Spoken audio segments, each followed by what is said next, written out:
Welcome to the in front of me ZTE Blade A31, and I'll show you how to check battery temperature on this device. So first you should go into the Play Store, and here in the search pool enter the Ampere. And now we have to get this first application, so tap to install and wait a couple of seconds while the application downloading and then installing on your device. After that, just click here to open.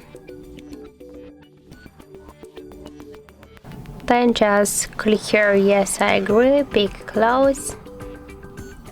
And on the left down corner tap to OK, and here you'll see the section with our device temperature, battery temperature. That's in my case 32.1 degrees, and also here we can see different information about our device battery, like the capacity, level, health, and more other info like the Android version or the model of our device and more other info. So that's it. Thank you for watching, and if you find this video helpful, don't forget to leave a like, comment, and to subscribe our channel.